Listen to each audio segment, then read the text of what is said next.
ჩვენ კარგად გვახსოვს ბატონი ირაკლი მენაღარაშვილი, როდესაც გამოდიოდა ტელევიზიით აი ამ დროს ერთადერთი ამ ადამიანს გამოქონდა რაღაცა აი მიმიკითაც კითხულობდით თუ აი რამდენად რთულად არის მდგომარეობა აი იმ პერიოდში და ის დღესაც გვახსოვს ყველას რამდენი იმედი იყო მისი ყოველი გამოსვლა ჯანდაცვის მინისტრის აი მოლოდინი ძალიან დიდი იყო ყოველთვის მახსოვს რომ ვიტყოდე რაღაცა ახალს და არა მარტო ჯანდაცვის მინისტრი არამედ მე მახსოვს ქართველი ექიმები ახლა მახსოვს ქალბატონი თამარა დეკვანოვსიძე აკადემიკოსი ნინო ჯავახიშვილი იცით როგორ იყო რომ მაშინ ეს იყო ჩაკეტილი ქვეყანა საბჭოთა კავშირი არ იყო არც ინტერნეტი არც თავისუფალი მედია სოფლიომ არაფერი არ იცის ამას მალავს საბჭოთა კავშირი და მიდის ცუდ ინფორმაცია და მაშინ აი ეს აკადემიკოსები ექიმები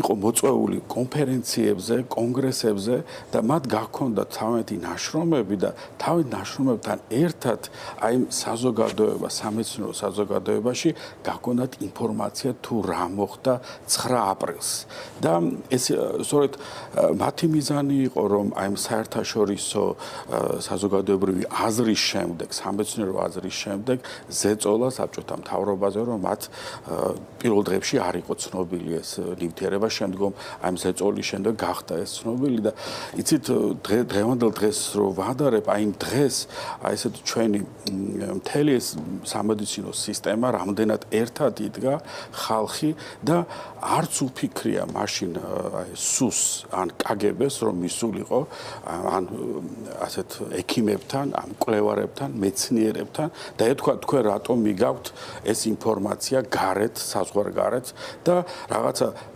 საერთაშორისო ორგანიზაციის სადმი ქვეყნისათვის მტრული ინფორმაცია ასეთი დეფინიცია მიეცა. მე ეს არ მახსოვს. ეს ნაშრომი დაიბეჭდა მაღალ რეიტინგულ ჟურნალში Toxicology Report. ეს გახლავთ მისი ციტირების ინდექსი არის 7.4. ახლა დღეს ვინც ისმენს მეცნიერები და მკვლევარები კარგად იციან თუ რას ნიშნავს ციტირების 7.4 ინდექსი. ეს არის მაღალ რეიტინგული ადონის ჟურნალი.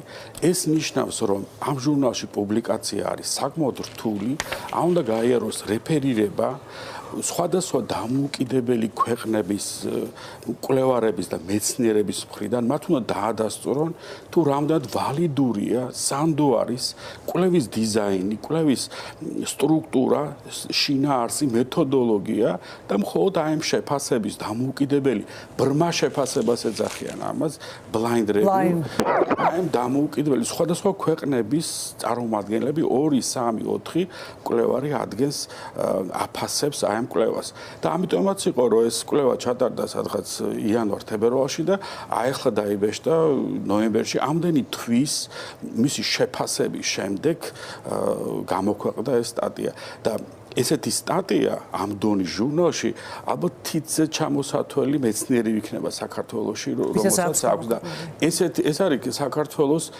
ალბათ რაღაცა ჩვენ მეცნიერებს მეტი ეს არის ჩვენი დაფასება რომ აი ამ დონის ჟურნალში იბეჭდება ასეთი დონის სტატიები და თანაც ეს გაკეთდა უფულოდ აბსოლუტურად ფონდის დაფინანსების გარეშე და მე ვუპასუხებდი ზოგიერთ ქილიკი იყო რომ რაღაც 69 პაციენტი იყო.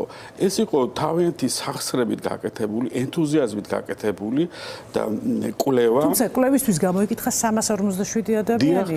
69-ს ჩაუტარდა გამოკვლევა. ანუ ეს საკმაოდ ძვირადღირებული პროცედურებია გასაგებია. მე დავამატებდი რომ მეთოდები სხვადასხვა სახის არსებობს. არის რეტროსპექტიული კვლევები, რომელიც მოითხოვს უფრო დიდ, არის ლონგიტუდინალური კვლევები, რომელიც მოითხოვს უფრო დიდი რაოდენობის ჩართულობას. ეს არის case control თვითონ წერია იმაში. პულსის ზარდთა სისტემა კაპილაროსკოპია, სისხლის საერთო ანალიზი, თავიდან ბოლომდე ამართლებს ეს მეთოდი იმ დასკვნებს, რომელიც მიღებული იქნა.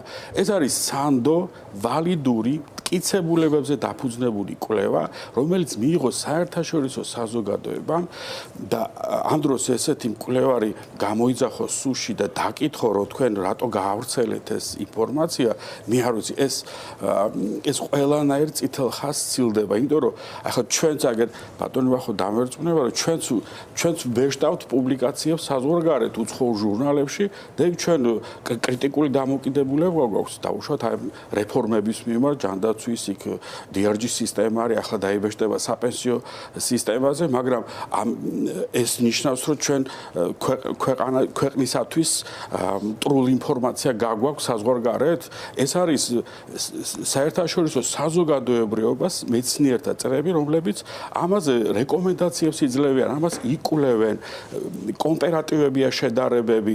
ეს არის აკადემიური თავისუფლება.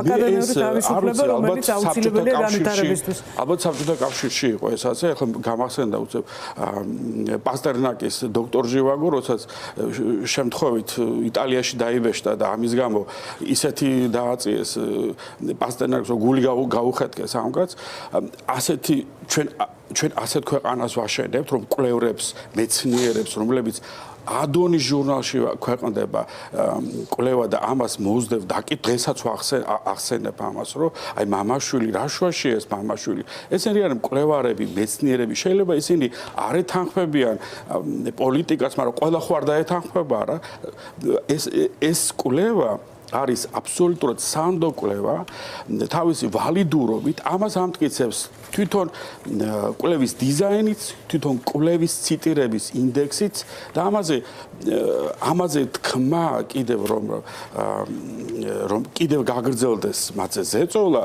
ეს არ ვიცი ქართულმა საზოგადოებამ, მეცნიერებმა ალბათ ამას პასუხი უნდა გავცეთ, რომ მაშინ ჩვენც მოგვადგენთ და ჩვენც გვეთყვიან, რომ თქვენს რატო წერთ ან გაგაქვთ რაღაცა ესეთი ინფორმაცია კრიტიკული კვლევები უცხოურ ჟურნალებში, ხო ეს ყოველდღე დაუშვებია. ხო, დროულს აქციელად ჩაითვალა. არავითარ შემთხვევაში არ შეიძლება ამის რაღაცა ესეთი ან ქილიკი რაღაც ისა, როდესაც თანაც ისეთი ადამიანებისგან მოდის ეს ქილიკი, რომელსაც რომ აი PubMed-ში ან დაუშვათ იქ Scopus-ის საძიებო სისტემაში ვერც იპოვი იმ ადამიანს ერთი კვლევაც არ აქვს გამოქვეყნებული, ხო? აი ესეთი ჩვენ ასეთ საქართველოში არ გვიეცნებია, რომ ესეთ საქართველო ყოფილიყო, სადაც ადამიანს, მეცნიერს, მკვლევარს თავისი კრიტიკული აზრი, სადაც გაიტანა ასეთი მაღალი დონის ჟურნალში და მე ეს გახდა სამთავრობო სახელმწიფო რაღაცა საუბრის საგანი. ეს ყოველდღე თან საუბარსაც გააჩნია, საუბარი ერთია და მეორეა, როდესაც და კიდევ გრძელდება ეს. კი, დღეს გამეორდა ზუსტად აი მას ეს არაფრით არ შეიძლება